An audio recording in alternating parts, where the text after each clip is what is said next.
손흥민과 벤탄쿠르가 패스기를 차단하는 루트로의 압박을 잘 수행하면서 수비에 성공한 셈이죠. 반면 모우라와 윙크스가 있는 오른쪽은 얘기가 조금 달랐습니다.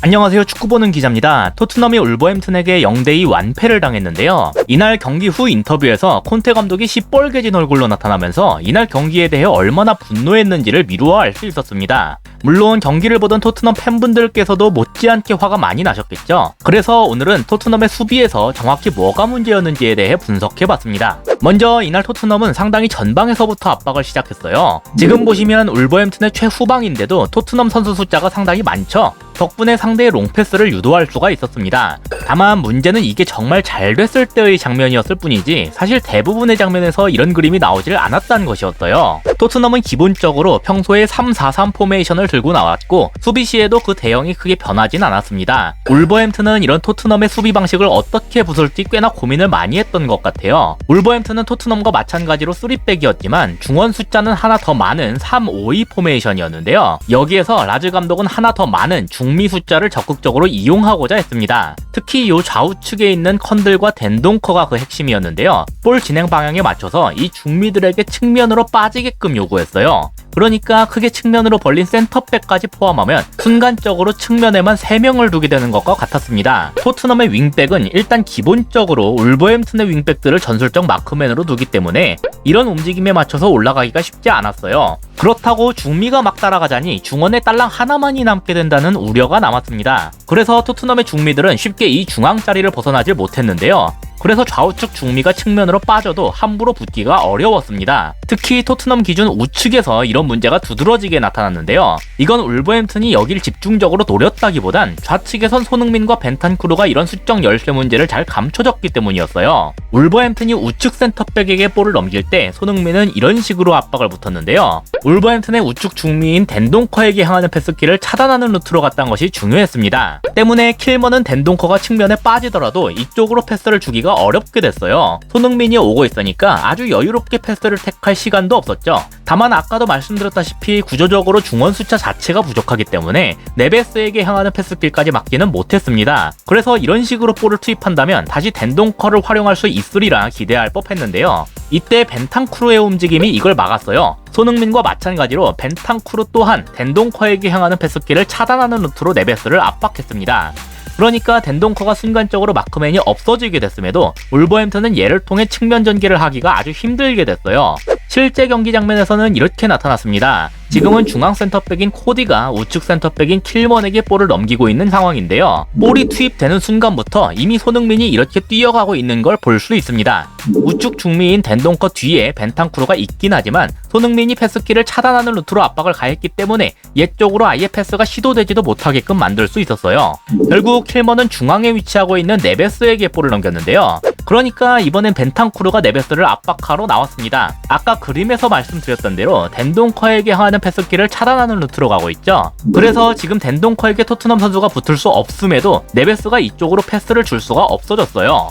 이렇게 측면만 따로 놓고 보면 토트넘이 3대4로 숫자가 부족함에도 손흥민과 벤탄쿠르가 패스키를 차단하는 루트로의 압박을 잘 수행하면서 수비에 성공한 셈이죠. 반면 모우라와 윙크스가 있는 오른쪽은 얘기가 조금 달랐습니다. 지금은 좌측 센터백인 사이스가 볼을 잡고 있는 상황인데요. 아까와는 그림 자체가 많이 다르죠. 여기 끝자락에 보이는 게 좌측 중미인 컨들이에요. 하지만 윙크스는 네베스를 막기 위해서 올라와 있고 모우라는 얘에게 향하는 패스키를 전혀 차단하지 못하는 루트에 있었습니다. 그러니까 컨들에게는 아주 넓은 공간이 형성됐고 당연히 사이스가 얘한테 볼을 넘기면서 전개가 이뤄졌습니다. 모우라의 모습을 보면 지금 양팔을 벌리면서 뭐라고 하고 있죠. 이거 자기는 앞으로 가야 하는데 왜 아무도 컨들을 대신 막아주지 않느냐는 거예요. 하지만 아까도 말씀드렸다시피 도어티는 윙백인 아인누리를 막느라 올라오기가 힘들었습니다. 똑같은 상황인데도 좌측의 손흥민 벤탄쿠르와는 너무나도 상반되는 장면이었어요. 이 장면에서 이제 도어티도 보이네요. 아인누리가 측면 전방에서 달리는 걸 잡고 있죠. 그래서 컨들이 볼을 잡고 질주를 해도 얘가 붙기는 여전히 힘들었습니다. 그리고 진짜 주변에 아무도 없었기 때문에 결국 산체스가 올라와서 견제하기 시작했는데요. 어쩔 수 없는 선택이긴 했지만 수비적으로 봤을 때 그다지 좋은 그림은 아니에요. 포덴세가 침투할 공간이 너무 크게 벌어졌기 때문입니다. 그래도 중앙의 로메로가 커버 능력이 상당히 좋은 선수란 점에서 그나마 위안이 되긴 하지만 애초에 이런 그림 자체가 나오지 않는 게 더 바람직하겠죠. 토트넘 입장에선 다행히 이 이상 컨들이 볼을 잡고 올라오진 못했습니다. 만약 더 경험이 있는 선수였다면 과감한 선택을 했을 수도 있을 것 같은데 컨들은 이제 고작 만으로 19살이 된 꼬꼬마 선수예요. 그래서 안전하게 한 차례 볼을 뒤로 넘겼는데요. 토트넘 입장에선 한숨을 돌릴 수 있는 기회입니다. 하지만 여기에서 우측 라인의 재앙이 한 번 더 벌어지는데요. 사이스가 볼을 잡고 있으니까 모우라가 다시 압박에 나섰습니다. 그런데 지금 여기에서 손짓하고 있는 사람이 보이시나요? 라즈 감독이 컨들에게 손짓을 하면서 뭐라고 하고 있는데요. 아마 빨리 측면으로 벌려서 앞으로 침투하라는 뜻일 거예요. 좌측 중미한테 부여한 역할이 그거였고 실제로 직후에 그렇게 움직였거든요. 여기에서 산체스도 이걸 보고 있었는데 여기에 전혀 대비를 하질 못했습니다. 이번에도 우측 라인에 있는 선수들이 어떠한 패스길도 차단하질 못한 셈이죠. 다시 한번 사이스가 컨들에게 볼을 넘겼고 토트넘은 한 차례 막은 보람도 없이 다시 같은 지역을 공략당하게 됐습니다. 그래서 재정비할 틈도 없이 그냥 그대로 다시 공격이 진행됐어요. 산체스가 커버를 하고 있긴 하지만 이 볼을 뺏어내지 못했는데요. 아인누리가 로메로와 도어티 사이의 공간으로 침투했고 여기로 패스가 투입됐습니다. 토트넘 입장에선 그나마 다행스럽게도 이걸 도어티가 따라가면서 소유권을 되찾을 순 있었어요. 하지만 애초에 여기까지 볼이 전개되는 과정 자체가 너무나 아쉬웠죠. 어쨌든 위험지역까지 볼이 전개가 된 건데 토트넘이 진정한 강팀으로 거듭나기 위해선 이 과정 자체를 가능한 어렵게 만들 필요가 있습니다. 그리고 여기에서 끝이 아니라 이제 문제의 실점 장면이 나타나는데요. 도어티가 따낸 볼을 요리스가 잡고 있는 중입니다.